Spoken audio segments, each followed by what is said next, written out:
speaker today is Michelle Laser. She is an assistant professor at the University of Illinois College of Law. Professor Laser researches how tax incentives are used to subsidize private investment in affordable housing and community development. She's also the lead author of a working paper entitled Mitigating Housing Instability During a Pandemic, which analyzes how policymakers can reduce housing instability and the risk of homelessness during COVID-19, which is going to be the topic of our presentation today. Her research has been featured in several leading law casebooks, including Crane Chicago Business and Law 360. She is regularly quoted by news outlets for her expertise in place-based tax incentives, including New York Times, and a podcast jointly produced by NPR and ProPublica. Before coming to Illinois, Professor Laser spent 2 years at Georgetown University of Law Center as a research fellow and adjunct professor of law, and she also previously worked at a law firm in Los Angeles and as a managing editor at Bloomberg BNA, and also attended a number of other institutions, including New York University, received her JD from Southern California Gold School of Law, and while in law school, she served on the board of the Southern California Law Review and earned her BA with honors from the University of Pennsylvania. So quite a resume with Michelle, and we're really excited to hear from her and what she has to share with us about specifically homelessness, which is an issue very close to our hearts during the COVID-19 pandemic.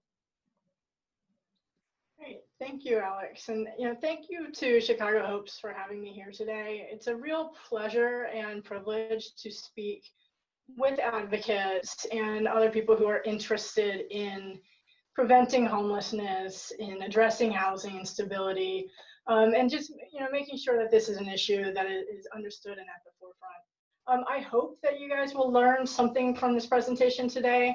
I think there's a good chance, as I mentioned before y'all jumped on, that I might learn just as much or more from you guys, because you have perspectives that I certainly don't have as a university professor.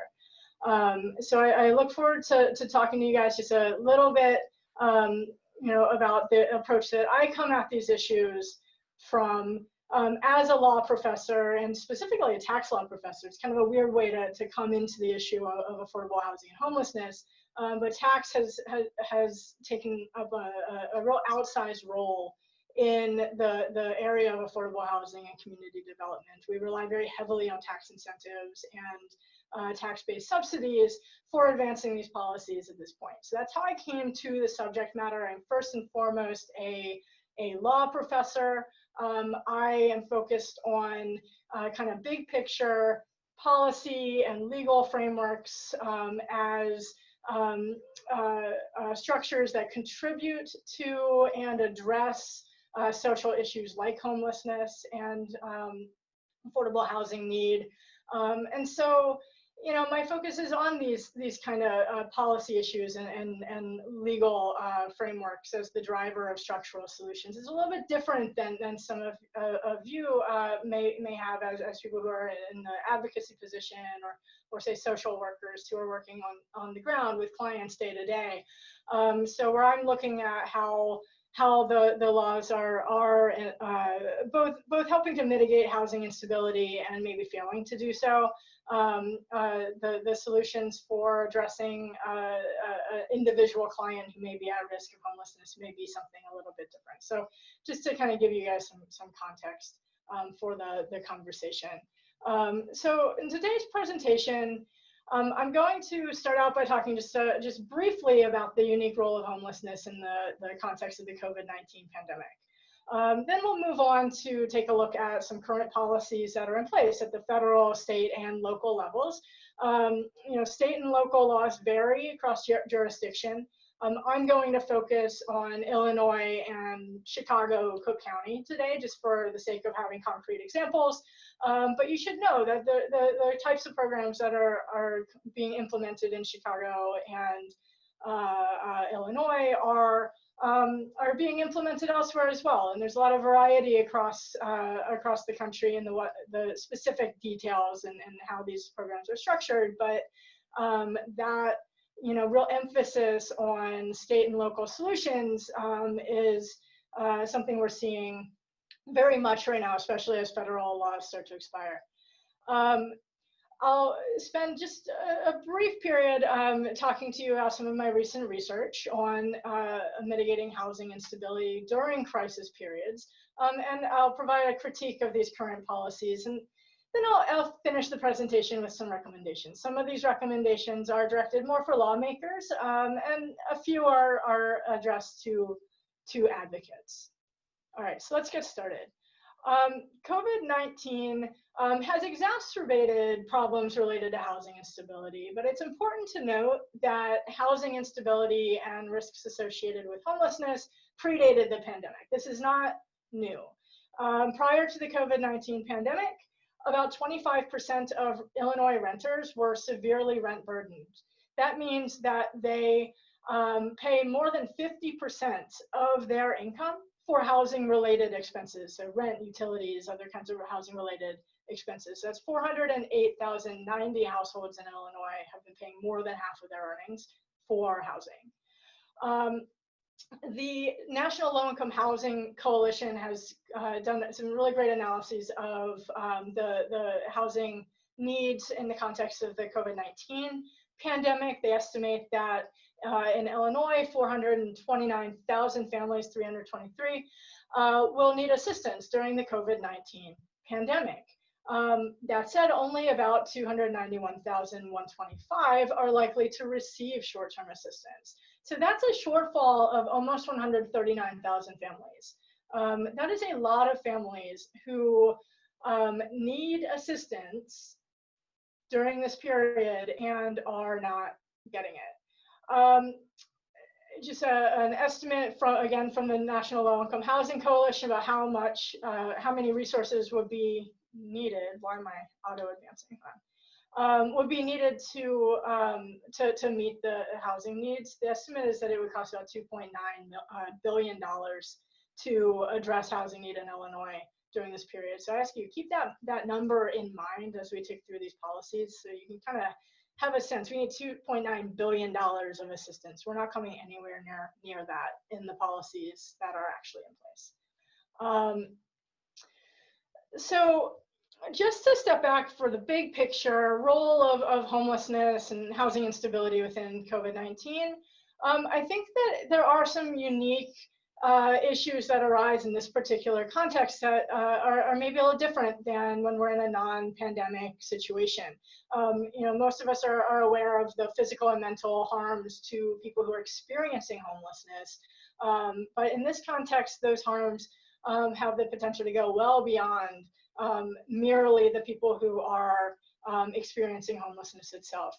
People affected by COVID-19 may well end up facing housing instability or homelessness as a result of job losses, as a result of lost wages and earnings because they have to stay home from work due to quarantine or other COVID-19 related issues.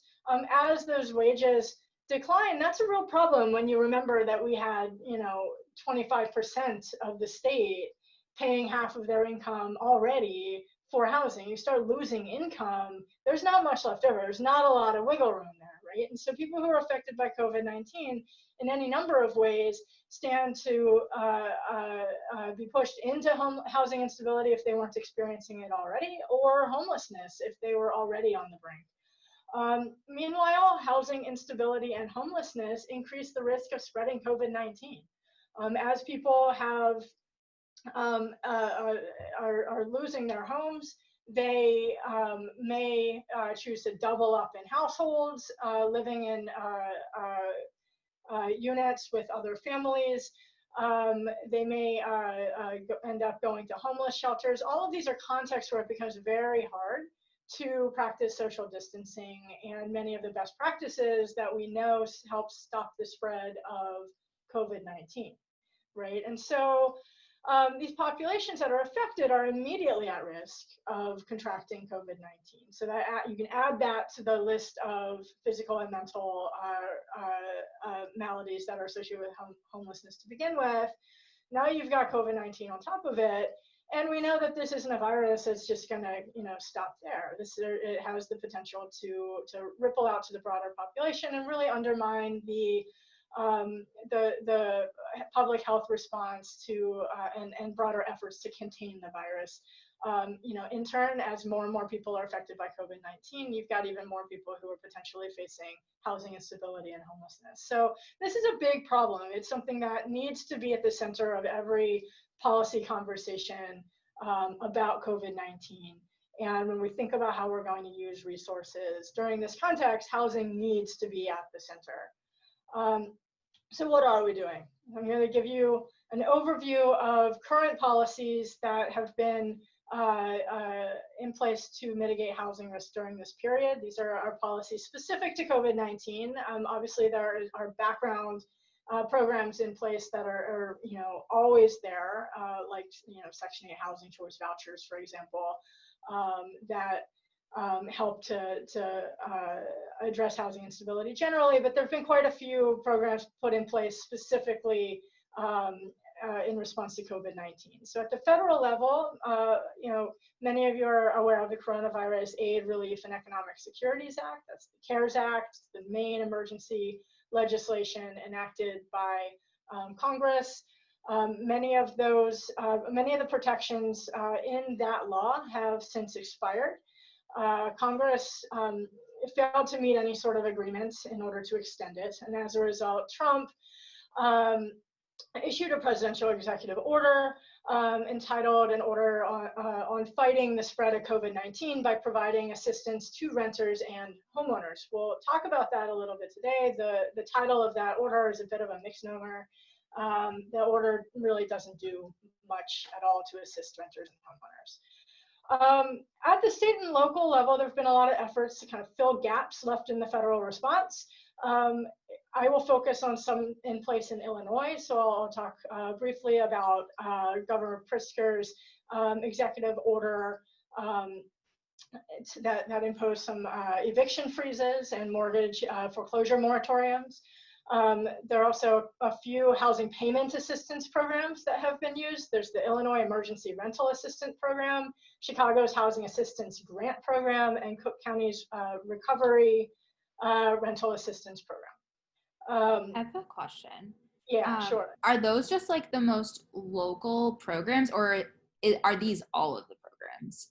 These are the main ones. If there are, so there is one grant program that very small one that I'll mention that preceded Chicago's Housing Assistance Grant Program. That was a very small program that, this one is actually the second round of that effort. I'm not aware of other housing specific programs. Now, granted, as I'll mention when we talk about the federal response, other types of programs in place may have some benefit for people facing housing instability, but as far as like specific housing assistance and specific efforts to freeze evictions, this is it in these areas. Now, there are others throughout the state. So, Champaign may have, its own programs in place, but just focusing on Chicago and Cook County, these are your programs. If anybody's aware of something that I'm missing, feel free to jump in. I can learn. So, but this is what I know about. Awesome. And we actually have another question. Sure. Philip was asking, what is the time frame for the $2.9 billion needed? So that is for the year. That was if we were to assist all of these people for the whole year, as opposed to a one-off grant that it assists them now, but they aren't 2 months from now they still need assistance and there's no more. If you were to the estimate is 2.9 billion would be needed to address the whole year's need. Okay. Awesome. Thank you. All right. And I did tell Alex, if you guys have questions, you should go ahead and add them to the chat. They'll interrupt me. I don't think anybody wants to hear me drone on for 40 minutes, so we can make this a conversation. So if anything I say doesn't make sense, or something different, or you want to raise a point that I'm not covering, feel free to jump All right. So we'll begin with the Federal CARES Act. The most direct effort in the CARES Act to address housing instability is a eviction freeze and mortgage foreclosure moratorium law. That program applied to certain properties financed with federally backed loans. So it's very specific. I'm blanking on the specific percentage of people. I want to say about 40% of people are in buildings that would be covered by this program, but it's certainly not everybody. This is a somewhat limited program. There are tools online that tenants could go to and put in their address to figure out whether or not they were protected. But one of the big problems with this program really is just a lack of understanding of whether or not it applies. We've heard lots of reports of landlords walking through the freezes, even in protected properties, and tenants may not be aware of their protections under this law. In any event, those freezes expired on July 25. They were not extended by Congress. One wrinkle that has helped us so far is that the CARES Act also required a 30-day notice period before a landlord could actually file for the eviction. 30 days from that July 25 date puts us out to August 24th. So that's coming up in just a few days, really. But up until now, we haven't necessarily seen wild waves of eviction, but that may well start next week. I had a question. Mm-hmm. Do you know if in Chicago that 30-day period is different? And I'm not sure if you'll cover more on the local level later. So there are state freezes, so I'm just going to defer that one. We'll talk about it in a minute. Cool. Although we're not winning much on this one either. Just preview. The main approach taken by the CARES Act has actually been in the form of just direct cash assistance to people. So it's not necessarily specific to housing. Apart from these minimal eviction freezes that are covered, there's no specific housing assistance payments provided under the CARES Act. Instead, what you see is an enhanced unemployment insurance program in which the federal government supplemented states' unemployment benefits by a flat $600 per month, which is substantial, by the way. For a lot of people, that brings them up to 100% of their paycheck, may even bring them beyond 100% of their paycheck. So this is a big deal, and that's money that can be used for staying current on rent, despite disruptions of employment.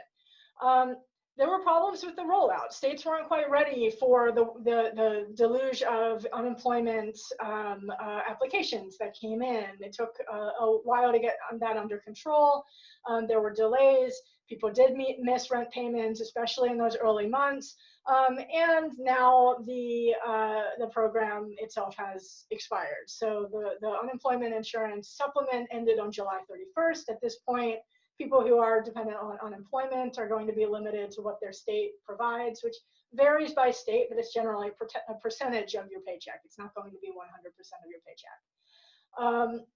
So again, I'm just going to point back to that figure about how many people are already paying half of what they make for their housing. That loss can make a real difference for a lot of people. The CARES Act also included a one-time stimulus payment, $1,200 for individuals, $2,400 for married couples. Good, again, that's money that can be used for rent, and I'm sure many people did use it for these essential purposes, but it's a one-time payment. It doesn't help you much for these recurring expenses like rental payments. So as you can see, most of these programs that probably did have some positive impact on preventing homelessness for many people have since expired. Congress, debated extensions of that emergency package, but failed to reach an agreement. President Trump, quite understandably, got frustrated and decided to issue executive orders, including one related specifically to assistance for housing for tenants and homeowners. Despite the title of that order, and despite much rhetoric in the lead up and preamble about the importance of addressing housing instability during the context of the pandemic, the order really lacks substance. Essentially what this order says is that relevant agencies should consider whether an eviction freeze is necessary. Not impose a freeze, just consider whether it's a necessary thing. They're supposed to identify any available funds for housing assistance, not allocate it, just kind of figure out, hey, if we were going to do something, where would it come from? And promote the ability of renters and homeowners to avoid eviction or foreclosure. You might ask, what does it mean to promote this ability? The order includes an example. It says such action may include encouraging or providing assistance to public housing authorities and other parties in minimizing evictions and foreclosures. Providing assistance would be good, but again, nothing in this order demands that they provide assistance. Meanwhile, I don't really know what it means to encourage them to minimize evictions. So the order really doesn't get us very far. So the state of things on the federal side is there's no real assistance at this point for homeowners and renters coming from the federal level. The state governments, including Illinois, have worked pretty hard to try to fill gaps in the federal response, including broader eviction freeze programs than were included in the federal orders. Okay, so Pritzker's executive order, which was originally issued in April 2020, halted most residential evictions for non-payment of rent related to COVID-19. It also prohibited enforcement of most eviction orders for non-residential properties. That order was originally set to expire on April 30th, but it's been extended until August 22nd. As far as I know, that has not yet been extended. So we're right now, the freeze is still in place in Illinois, but that freeze will be lifted on August 22nd. If somebody knows otherwise, let me know. I looked at this order last night. I don't remember it including a notice requirement comparable to the federal requirement. So to answer your question directly, Alex, I don't think there's a notice period on this one. So I think once August 22nd hits, I think that all bets are off. And I know from talking to folks who work in affordable housing, landlords have been issuing eviction notices for months that basically say, hey, this is going to be in effect once the freeze is lifted. And does that stop at the state level, or do then mayors have the ability to say, in this city or in this place, you cannot do this? I don't see any. I think that there could be local orders, but I don't know if there have been any. I mean, I'm pretty sure they could do it. Yeah, I'm going to go with that kind of wishy-washy answer. I think they could do it, but I'm not aware of any. And I had a question too, for this prohibition of eviction orders, what is the system for enforcing this? How has it been enforced? Well, so it hasn't been enforced very well. So I mean, certainly if you're looking to the courts to enforce the order, which is how it should be done technically under the law, a judge isn't going to enforce it. If these are in place, the law says we're not enforcing it, the courts aren't going to enforce it, right? The problem is, as anybody who works in this area knows, a lot of evictions don't end up really going through the courts. How it works is the landlord tells their tenant to get out, and their tenant probably gets out, right? So a lot of people don't go through the whole system. It's not lawful to do it this way. If it's going to, they should be going through a formal eviction process. But many tenants don't know their rights. Many tenants don't really have adequate representation. The same kinds of practices that made eviction prevalent and tenants vulnerable before the pandemic continue to exist, freezes or no freezes, right? So there are lots of stories of people being even going as far as threatened by landlords even during these freezes. So enforcement is a real problem. Yeah, and something I would add that we hear from our families as well is renting places that are not actually suitable for living. And Yeah. it makes it really difficult for a tenant to report something when for them it's okay, either have substandard housing or not be housed at all. Yeah, because you don't want the housing authorities, health services coming in and saying, well, this isn't habitable and now you can't live here. Yeah. Right. No, it's exactly right. It's a really complex problem. And then, you know, these eviction freezes really do assume that the law is working the way it's supposed to work, but the law doesn't always work the way it's supposed to work, right? And so enforcement is a real problem. Okay. There are also some programs in place or have been in place at both state and local levels to provide monetary assistance for homeowners and renters. These programs are great, they're a good start, but they are way smaller than they would need to be to really address the full problem. So at the state level, the Emergency Rental Assistance Program, which is funded through the state's CARES Act allocation. So, you know, I should kind of, you know, give a little asterisk to the CARES Act conversation. And, you know, the federal law established certain policies, but it also provided for allocations to the states to then do what they will with it, right? Within some guidance, and some of the you know, possibilities for how they could use that money would be for housing assistance and for affordable housing and different kinds of housing related spending. So in Illinois, that money, about $150 million of money has been used to assist renters through a one-time grant of $5,000, which would be paid directly to their landlords. That program was expected to assist 30,000 households, which is, you know, certainly not nothing, but it falls fair short of the number of households that need assistance. The application deadline for that one is tomorrow, August 21st. In Chicago, there's a separate grant program. There've been a couple phases of it. The first phase of this program was a $2 million program that funded 2,000 grants. When that was rolled out, I believe it was rolled out in March, the program received 83,000 applications. So 83,000 applications for 2,000 grants. You know, it was administered through a lottery. 2,000 people got lucky.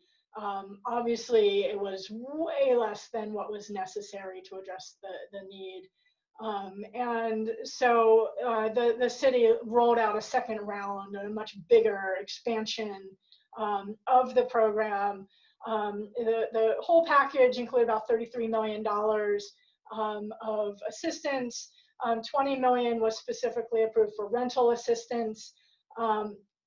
And again, that program would be administered via lottery to applicants. So if the applicant receives one of these grants, it's a one-time grant of $2,000 to $3,000 of direct cash assistance for need related to COVID-19 hardship. That program ran from July 27th until August 17th. So something to notice there, and I'll come back to this later, this program that wasn't accepting applications for very long. This is a very quick run program. Either knew about it or you didn't, right? And, you know, regardless, the number of people who needed assistance through a program like this was, you know, far exceeding the number of people who would actually be approved. Cook County has a separate program that was specific to suburban Cook County, so outside of Chicago. You might be eligible under this separate rental assistance program. Under this program, instead of being a one-time grant, it would pay up to 3 months of past due or future rent. This was a $20 million program, again, grants administered via lottery. Again, the funding's coming through CARES Act allocations. And that program ran from August 10th to August 18th, so 8 days open to get those applications All right, so some key dates. July 25th, our CARES Act federal eviction freezes ended. July 31st, the CARES Act unemployment insurance ended. So everybody who was depending on that extra money for housing assistance no longer will receive that, so they're more risk of housing instability. August 17, the Chicago Rental Assistance Grant Program closed to applicants. August 18, the Cook County Rental Assistance Program closed to applicants. We're talking here today on August 20th. Tomorrow, the Illinois Emergency Rental Assistance Program closes for applicants. August 22nd, Illinois state eviction freezes end. And August 24th, federal eviction can resume in those federal buildings under the CARES Act. So we've got some programs that were, better than nothing, and all of them are basically ending. And unless I'm missing something, the coronavirus pandemic rages on, right? So this is where we're at right now. Let's talk about the policy response. So I've been working with a cross-disciplinary, cross-institution team of researchers to think about the policy response during this crisis period for mitigating housing instability. My main research question has been whether the federal emergency response is sufficient to keep people in their homes during COVID-19. But many of the findings and principles that drive from my analysis are equally applicable to thinking about the state and local responses. My method has been to place the current crisis in context with the last major housing crisis, which was the Great Recession. If you want to try to make kind of some predictions about how well policies will do their job, it helps to look at similar policies that have been used in the past and think about what outcomes we saw then. It's not perfect, but it's more information than you have otherwise. And you have to have some sort of idea of figuring out what we should be doing today, right? So looking to the past is one way to do it. So our method has been to analyze the relative effectiveness of various policy tools used during the Great Recession, and to ultimately develop some sort of historically grounded set of principles that can guide the evaluation of current law. So if you look back to the Great Recession, the main approach taken to address housing instability, and just a quick refresher for those of you who don't remember, the Great Recession was really kicked off by a foreclosure crisis. So people's interest rates on their mortgages stepped up. They had trouble paying their mortgages. It kicked off a wave of foreclosures that then had ripple effects throughout financial industries, which then had ripple effects throughout the entire economy, led to widespread unemployment, and then in turn more foreclosures, more evictions, more housing instability, right? And so housing was very much at the center of the Great Recession. So you would think that the goal of that policy response would have been to address the housing problem before it continues in this kind of circular and crazy nature. In fact, most of the policies that were put in place were, for this purpose, were really directed at solving the problem indirectly by working with institutional actors and private parties like banks, investors in affordable housing. There were a lot of incentives to private lenders to modify loans. There were incentives for investors to invest in affordable housing.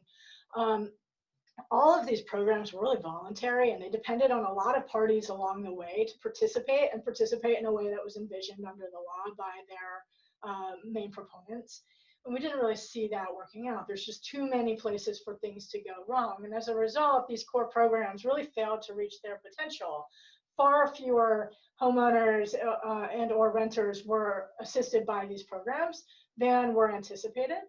And by and large, the policies failed. Okay, so these indirect approaches really aren't the best way to go. Other tools during that period were more successful. The most successful, though, were the ones that were really just targeted and just directly targeting housing instability. So it might have been direct housing assistance in the form of vouchers, housing payment assistance. There was a small homelessness prevention and rapid rehousing program that had a good deal of success, but it was small. And then there were direct grants that were used to support affordable housing development during that period, which is a really important thing not to forget about. You know, and we've got so much focus on the now and the people who are losing housing now, can't lose track of the conditions that may affect affordable housing development during these periods and ultimately lead to long-term problems as a consequence, right? So we've got today's problems and then we've got tomorrow. If we don't continue developing affordable housing, this is going to be something that sticks with us, right? So if you look at these programs, and you know, I'm not going to bore you too much with my full analysis, but there are a few principles that can kind of come out of this. One is direct housing assistance tends to be more successful and really should be preferred over indirect approaches. Indirect approaches may be incentives to private parties to you know, do something good that ultimately helps homeowners. It may just be that, you know, we're trying to get at this without really talking about housing specifically. We've given them cash for, you know, in connection with unemployment benefits, for example, but there's nothing about it that specifically says this needs to be used for housing. So these indirect programs are not as effective as direct housing assistance. Second, grants are more effective than tax incentives to encourage affordable housing production. And supporting affordable housing production and place-based investment is essential to long-term recovery. Okay, so these are some of the kind of ideas that came out of my research on these programs that then helps us think a little bit about current policies. The Federal CARES Act provides mostly indirect assistance. It's that unemployment insurance, it's a stimulus payment. These programs, these indirect housing assistance programs, are not the best way to deal with our housing insecurity issues, right? This is not going to solve the problem. There are the eviction freezes, as I mentioned, but they're limited. So as a rule, we've kind of haven't been very impressed by the federal response. On the state and local level, it's been a little bit more promising. The efforts have been more direct. We're either going to stop your rental payments from coming due, or we're going to give you housing, we're going to give you payment that's specifically used for housing assistance. Those are direct programs, direct assistance programs. So I would say those are good. The problem is the freezes are temporary. They need better enforcement while they're in place. Rental assistance programs are oversubscribed. There's too many people who need it and too little funding and too little assistance available. And so programs themselves are the right idea. I can't really critique the programs themselves. There are things you can do to strengthen for eviction freezes to make them more effective, for sure. And the level of protection varies across states. But these policies are working in the right direction, assuming people know about them, assuming people know their rights, assuming people are able to actually tap into the protections under these programs, all right? Meanwhile, the Federal CARES Act does not contain any specific initiatives to support affordable housing development. That's an oversight. I think it's a little early for a researcher to know what kind of investment is happening right now in affordable housing. Typically during recession periods and economic downturns, affordable housing production goes down. That is the exact wrong time for affordable housing production to decline. Generally, part of that is the tax incentives, which are a primary way of subsidizing it, aren't a great, they're not as powerful during these periods. And so you need something in ways of direct grants. We don't have that. States can use the fund allocations they receive from the CARES Act to support affordable housing and community development, but they're not required to do so. And I would imagine that there's some great variability across the states and how much of that money is actually going to that long-term need. So some recommendations, where do we go from here? Look, I think we need more direct housing payment assistance. I think that these programs are great, but they need to be open for a lot longer than a week. They need to, fund a lot more than the fraction of needy home renters that they currently do. These programs just aren't big enough. There needs to be more money coming into programs specifically for housing payment assistance. Eviction freezes need to be strengthened at least through extensions. That we're not done. We're not out of this crisis yet. Meanwhile, there needs to be more enforcement. My team has recommended a civil right to counsel, in which we could, provide more advocacy and more lawyers to help protect tenants as they're going through these processes. They don't know their rights. They don't know how to advocate for themselves. And without some sort of right to counsel, these eviction freezes, do tend to be limited in how well they can prevent the problem. And finally, something that hasn't been discussed much in the conversation, I think there need to be grants to supplement existing programs for long-term affordable housing development, or else we're going to see the effects of this pandemic potentially draw out well into the future as affordable housing needs explode. Some recommendations for advocates. Look, education, right? So educate clients about the housing assistance programs that exist when they become available. I don't think we've seen the last of them. I think there will be more housing assistance programs. But if they're anything like the current ones, you've got some really short application windows. You have a really high volume of applicants. Merely applying obviously doesn't guarantee that you get the assistance, but not applying at all certainly guarantees that you don't, right? And so we need to make sure that people are aware of the programs and their eligibility in order to apply and have a fighting chance of taking advantage of these programs when they're in place. In addition, similarly, educate clients about their rights in the eviction process. This is both during and after eviction freezes.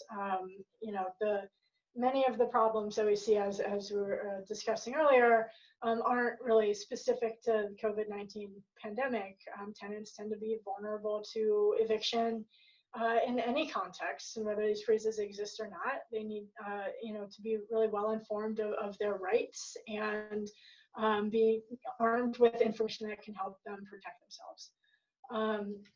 That's all that I have for you today. I've talked way too much. I'd love to hear, if there's any questions from the group, or maybe you've seen things in your own work that you'd like to kind of raise and discuss with the group.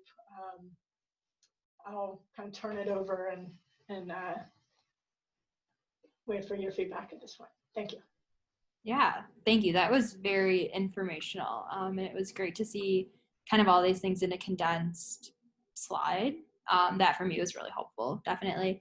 One question that I have is, where do you recommend that advocates look to get this information to be able to quickly turn around and provide information to their clients? Yeah, so federal, state, and local housing authorities, most of them have COVID-19 pages at this point. So that is a good place to start if you know what jurisdiction you're specifically working with. I would just look, and a lot of them have information pages that break this down. I think getting the specific information about eligibility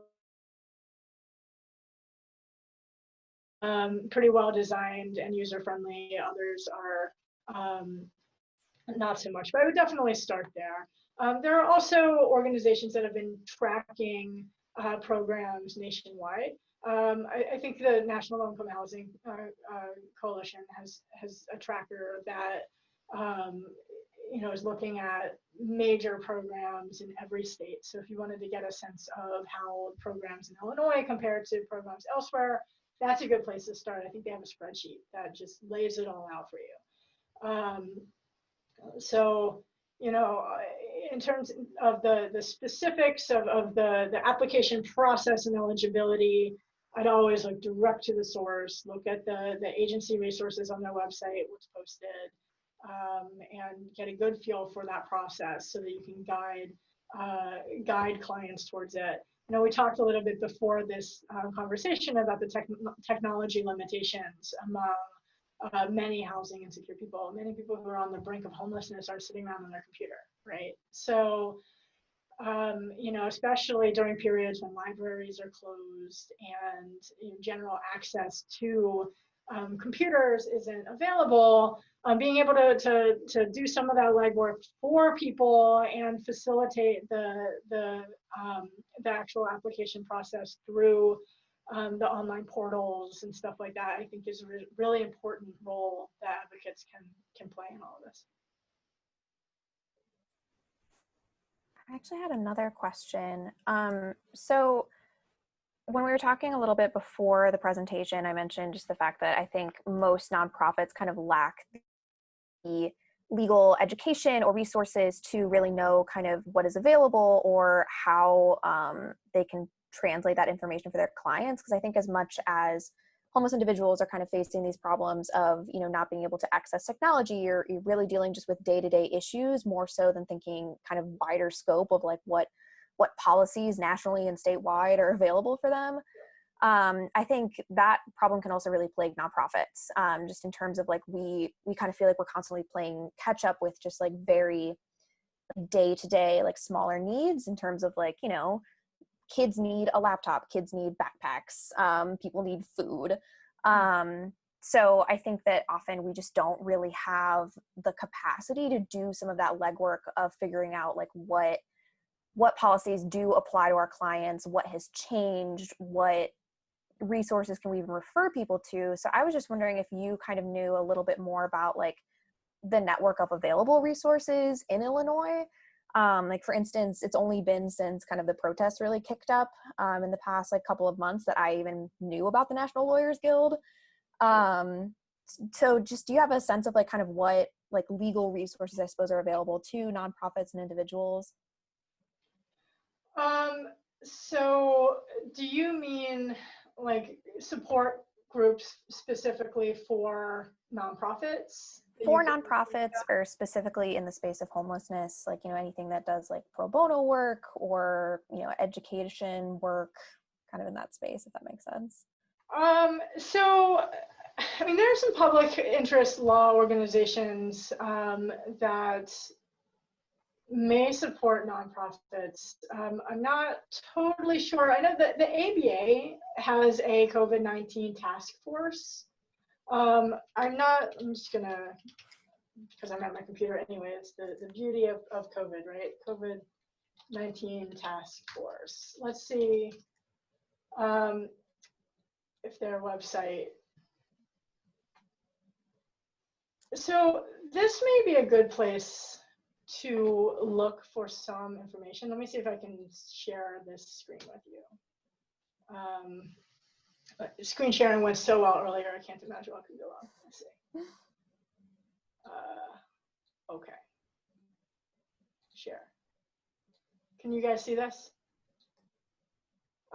So assuming you can see this, so there are a lot of resources on here. This may be a website. Sorry to interrupt. Yeah. Screen, yeah. Oh wait, you see something else? Yes, we see your script, read virtual. Yes. Yep, and then files, your emails. There we go. There we go. Yep, thank you. All right. So this task force by the ABA, so this is like a national law organization, is put together specifically to support advocacy organizations, in, you know, particularly those who provide pro bono support for housing. So you might want to take a look at at this website, because they've been aggregating so much information. Another group that's been keeping a lot of information is the Eviction Lab. I don't know if you're familiar with Matthew Desmond. So Matthew Desmond authored Evicted. I'm sure many of you have read it. It's a phenomenal book. If you haven't read Went to it, Wisconsin. practice. But he keeps a website called Eviction Lab that has been tracking the state and local responses to the pandemic. You know, as far as specific organizations that you can go to that are going to give you day-to-day support, I don't really know, to be honest. There may be, there probably are, but I would start with some of these groups of attorneys that have come together specifically to think about this issue, because the resources that they put together, National Low Income Housing Coalition, again, I'm going to point you back to that. Their resources are phenomenal. They've got a breakdown with every state and the resources that are available, and, you know, brief summaries and links to the pages for it. These resources are really great. They're aggregating and doing a lot of that work for you. They're tracking it, they're figuring it out. Don't discount your ability to navigate those resources. Your ability as people who work for an organization like Chicago Hopes to understand this material and guide your clients through it surpasses the capacity of your clients 1,000 times. You have more time. You have more access to information. You have more people you could pick up the phone and call. You have more, you know, specific big picture training, you know, in this area. You can figure it out, you know, and I don't mean to say that as like a, oh, just figure it out. That's not what I mean. But I sense like kind of a sense of like, you know, I'm not a lawyer. How do I navigate this? The specifics of who is eligible will be laid out pretty clearly on these websites, and the kind of how to apply. Maybe go through and you know, put together like a dummy application so that you see what it looks like. You know, maybe you can do something like that. But you know, I wouldn't be too intimidated by it. You know, it's a hard question to answer because, you know, I'm not really sure how you totally fill that gap. I mean, there's certainly, you know, you guys are doing a lot of really, really important work within contexts that have a lot of different frameworks. And, you know, we're talking about housing today, but there's also, you know, such a web of social services and, you know, poverty related programs out there, all with their own separate eligibility criteria. And it can be dizzying to, you know, even people who are, you know, very well versed in the law to sort through it. So, you know, I guess one thing is don't feel alone in feeling like, wow, this is a lot. It is a lot. But also don't discount your ability to add value and assistance in helping people navigate this. Because if it's hard for us, it's very hard for the people who need it now and don't have this kind of background. For sure. Thank you. That's helpful. Yeah. And I had one question, and this is more so just checking for my understanding. So it sounds like a lot of the resources available and a lot of the education out there is more geared towards folks who are housed but are at risk of losing their housing, rather than folks who are already experiencing homelessness. Is that correct? Yeah, right now, I think that's definitely the case, and it usually is the case.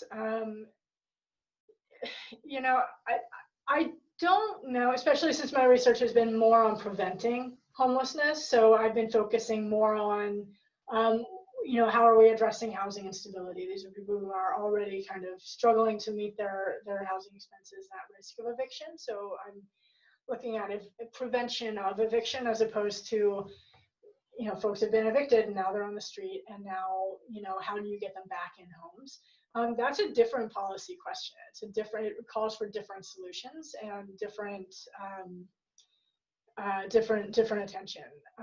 In the past, and, you know, I think there still are some of these, you know, homelessness prevention and rapid rehousing programs, but I'm not, to be honest, I'm not aware of any specific rehousing program that has been implemented in response to the COVID-19 crisis. That doesn't necessarily mean that there isn't, or that there isn't one anywhere. Maybe that some states have done this and others have not. But that's you know, another area. Like, again, when we're thinking about resources, I mean, step one, try to prevent people from ending up homeless in the first place. Step two, acknowledge the fact that your programs aren't going to be 100%. Some people are going to end up homeless. So how do we quickly get them back into the houses? You need more resources again.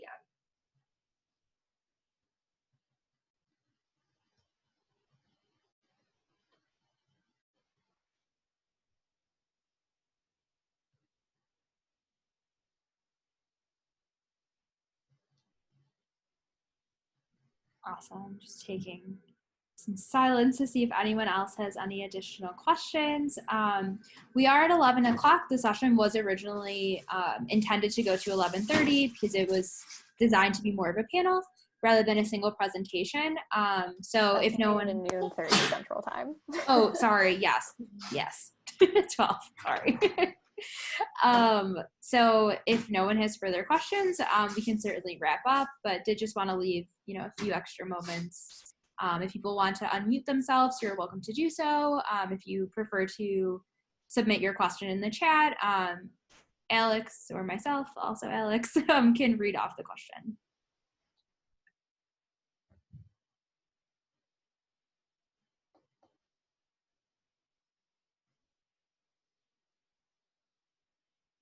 I have a question. Were all of you completely aware of these programs prior to this presentation?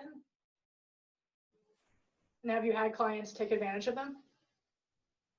I would say that I was aware of them in a general sense, but definitely not like the specifics of them.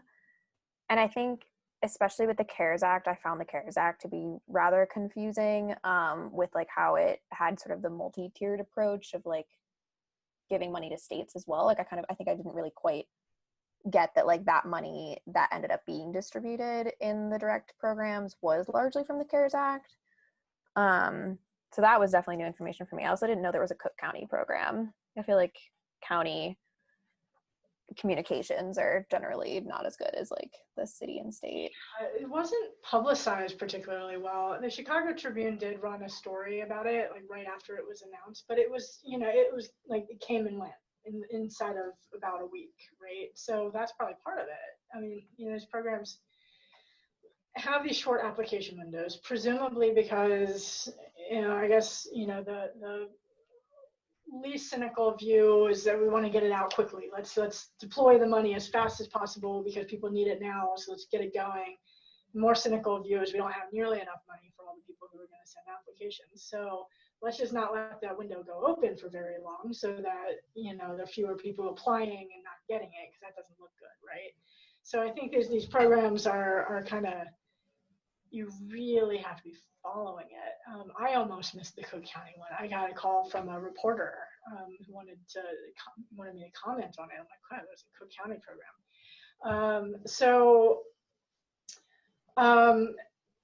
Yeah, I think that there will be more, particularly as this goes on and states continue to try to address continuing need.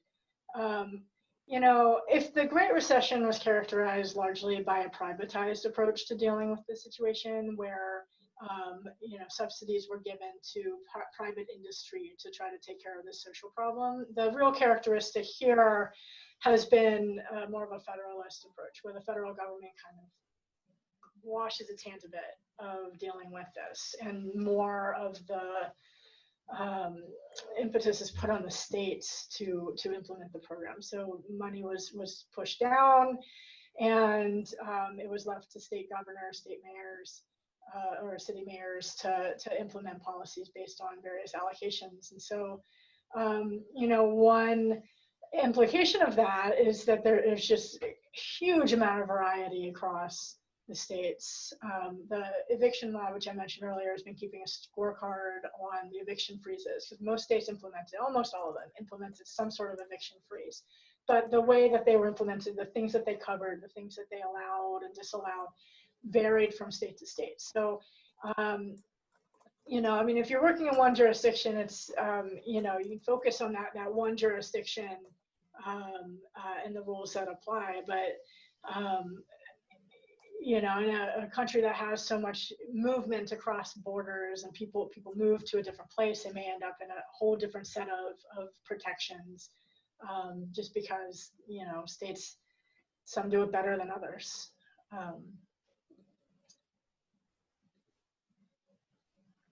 Yeah, that makes a lot of sense. We have some comments from the chat as well. So Beverly said, somewhat aware this information is helpful for the participants that they are currently serving and their families.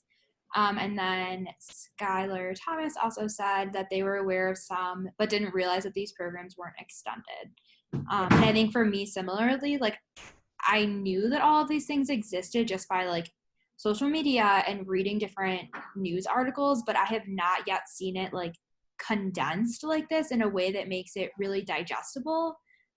In terms of our clients, so our organization specifically partners with shelters. So we don't directly like oversee and serve folks living in the shelters. We provide more of the educational programming for the students living there. But like to the point that you made earlier, and to my question, I think a lot of these policies are for folks who are currently housed who would then experience homelessness.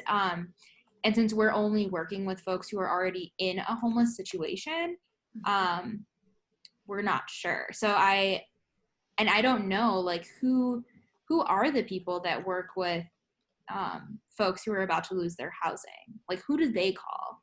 And do those people know about these policies? Yeah, so many of them are working with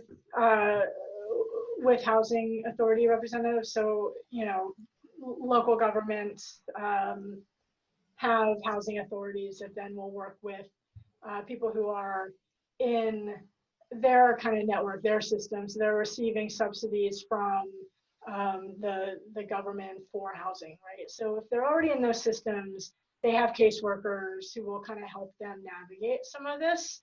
But even then, there's a lot of confusion about what applies. So something like this notice requirement, it's not immediately obvious if you look at the law whether or not, so backing up, the Federal CARES Act 30-day notice requirement, it was not immediately clear just from looking at the law whether landlords could file immediately after the freeze was lifted or whether they were still subject to that 30-day notice. I think most people have concluded that they were still subject to the 30-day notice, but it's not obvious that that's definitely the answer. So even people who are aware of the programs don't necessarily have a good handle. And also, there's other thing. I mean, what do you do? I was talking to my friend who works for the housing department here in Champaign, and many of her clients have been getting eviction notices for months, even though there have been state freezes in place, federal freezes in place. What do you do? What do you tell them? How do you deal with this landlord that's just not playing along? I mean, so the issues come up.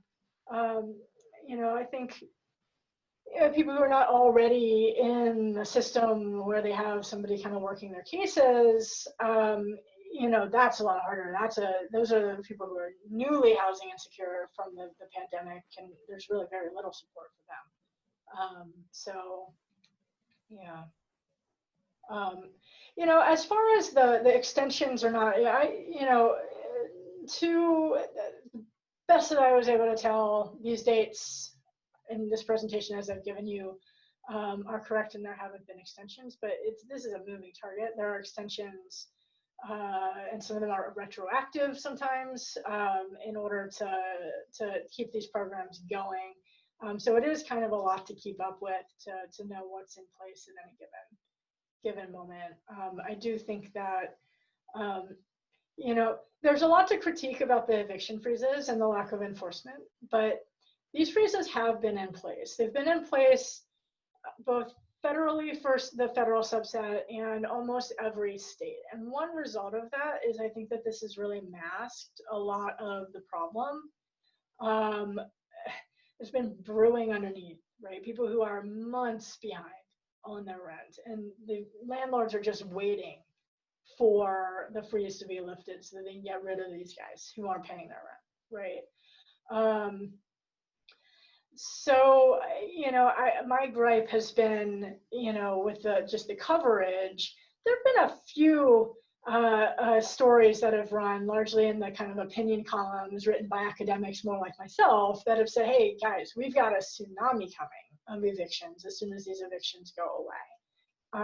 And this is going to be a huge problem, but I think it's not visible to most people yet. We're not seeing the evictions. Why? Because there can't be any evictions. Nobody's able to be evicted. Also, that unemployment amount was pretty good. Like, let's be honest, give credit where it's due. That was a very, substantial amount of assistance for people who were unemployed for as long as it lasted, but now it's gone, right? And so there have been procedures and programs in place that have masked a brewing disaster. And the only way to prevent that disaster from coming into fruition would be to either extend the freezes into the eternity, which you can't really do, or provide a massive amount of housing payment assistance, get people up to date on their payments, give landlords the money so they can pay their mortgages. They've also got businesses, and let's get ourselves out of this and move forward. But without it, it's just going to be a mess. It's not immediately apparent right now, just because we're still waiting for the last of these protections to really fully expire. But let's check back in 2 weeks and see what things look like.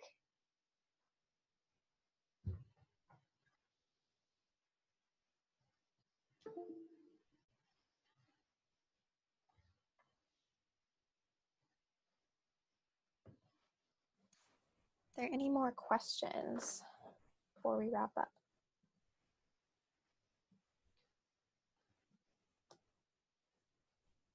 All right, well, thank you everyone for coming. We are so excited that we were able to have Michelle for this talk. I found it very informative and very interesting. I hope you all did too. Again, you will receive a recording of the presentation afterwards, as well as any relevant links. And I just also wanted to let you know that this year our Hope's call to action is, if you're able to donate to our snack drive. So every semester we serve approximately 120 children during our after-school program. And whether in person or virtually, we're committed to working with our students to ensure that they continue to succeed academically, and making sure they're not hungry during program is definitely an aspect of that. So your donation will help provide snacks for children at 9 shelters throughout Chicago. You can get involved by visiting our website or visiting our Amazon wish list, which maybe Alex can send in the chat. And I'm sure will also be included in the post-webinar email. And thank you again for your participation. And you will also be receiving a feedback survey as part of that email. If you have some extra time to fill that out, it helps us make our events better in the future. Yeah, thank you so much. I really enjoyed this. This was super interesting, and I definitely learned something new. Thank you all for having me. Thank you.